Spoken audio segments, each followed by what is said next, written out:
2025-26 budget చూస్తే నిజంగానే ఇది అమలయ్యేనా అనే అనుమానం రాక మానదు. ఎందుకంటే రాష్ట్ర ఆర్థిక పరిస్థితి ఏమీ బాలేదు. ఇక కూటమి ప్రవేశపెట్టిన ఈ బడ్జెట్ అమలు సాధ్యం కానిది అంటూ ఇప్పుడు సోషల్ మీడియాలో ఎన్నో విమర్శలను ఎదుర్కొంటోంది. 3.22 లక్షల కోట్ల అంచనాలతో ప్రవేశపెట్టిన ఈ బడ్జెట్లో రుణాల ద్వారా 1,00,000 కోట్లకు పైగా నిధులు సమీకరించి పథకాలు అమలు చేయాలని కూటమి చూస్తున్నట్లు తెలుస్తోంది. ఇందులో రిజర్వ్ బ్యాంక్ నిర్వహించే సెక్యూరిటీల వేలం ద్వారానే 80,456 కోట్ల రుణాలు, అలాగే కేంద్రం నుంచి వివిధ పథకాల కింద మరో 21,700 కోట్ల రుణంగా, డిపాజిట్ ట్రాన్సాక్షన్ ద్వారా 700 కోట్లు, ఇతర రుణాల ద్వారా 1,500 కోట్లు, లోన్స్ అడ్వాన్సుల ద్వారా 26 కోట్ల రూపాయలు వచ్చేలా ప్లాన్ చేస్తోంది కూటమి ప్రభుత్వం. కూటమి ప్రభుత్వం అధికారంలోకి వచ్చిన తర్వాత విడుదల చేసిన శ్వేతపత్రంలో పేర్కొన్న అప్పులు బడ్జెట్లో ప్రస్తావించలేదు.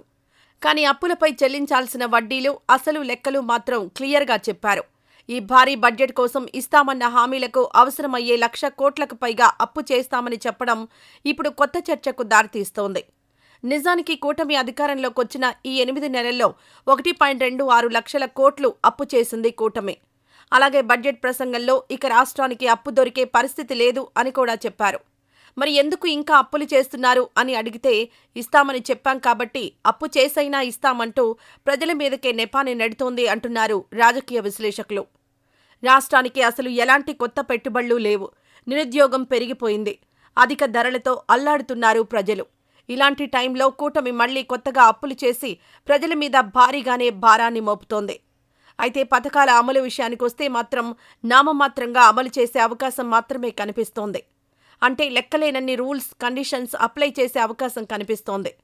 అంటే తల్లికి వందనం కానీ, రైతులకు ఇచ్చే హామీల విషయంలో సగానికి సగం కోత పడేలా కొత్త కొత్త రూల్స్ పెట్టి లబ్ధిదారుల సంఖ్యలో కోత పెట్టేలా చూడడానికి కూటమి రెడీ అవుతోంది అంటూ ప్రతిపక్షాలు ఆవేదన వ్యక్తం చేస్తున్నాయి. అంటే పథకాలు ఆపితే ప్రభుత్వానికి చెడ్డ పేరొస్తుంది. కాబట్టి ఆపకుండా, ఎవరూ ప్రశ్నించకుండా ఉండేలా కొన్ని ప్రణాళికలు రూపొందించే అవకాశం కనిపిస్తోంది. అంటే ఉదాహరణకు గతంలో ఒక 100 మంది అమ్మఒడి తీసుకుని ఉన్నట్టయితే ఇప్పుడు రూల్స్ పేరుతో అందులో సగానికి పైగా కోత, అంటే దాదాపు ఓ 25-30 మంది లబ్ధిదారులకు మాత్రమే ఇచ్చి చేతులు దులుపుకోబోతోంది అని ప్రతిపక్షాలు చర్చించుకుంటున్నాయి. అంటే ఎన్నికల ముందు హామీ ఇచ్చాము, బడ్జెట్లో కేటాయింపులు చేశాం అన్నట్టుగానే సంక్షేమ పథకాలు అమలు చేశాం అని చెప్పడానికి ఈ ప్రయత్నాలు అని వారంటున్నారు. కాబట్టి నెమ్మదిగా పథకాలన్నీ అమలు చేస్తూ విపరీతమైన కోత పెట్టి ఎన్నికలొచ్చే సమయంలో మాత్రం కోతను కాస్త తగ్గించి, అంటే లాస్ట్ మినిట్లో రూల్స్ సడలించి లబ్ధిదారుల సంఖ్య పెంచి ఇది సంపద సృష్టించడానికి ఇంత సమయం పట్టింది అని చెప్పి ప్రజలను కొంతమేర సంతృప్తి పరిచి భారీగా ప్రజల మెప్పు పొందేలా చూసుకోబోతోంది అని అంటున్నారు రాజకీయ విశ్లేషకులు. గతంలో కూడా పసుపు కుంకుమ కింద టీడీపీ ఎన్నికలొచ్చే సమయానికి అందరికీ ఇచ్చేస్తున్నామని చెప్పి కొంతమందికి ఇచ్చి కొంతమందికి ఇవ్వకుండా ఆపేసింది. దాంతో మహిళా లబ్ధిదారులు ఆగ్రహం చెందిన విషయం తెలిసిందే. ఇప్పుడు కూడా అదే దారిలో కూటమి వెళ్లబోతోందా చూడాలి.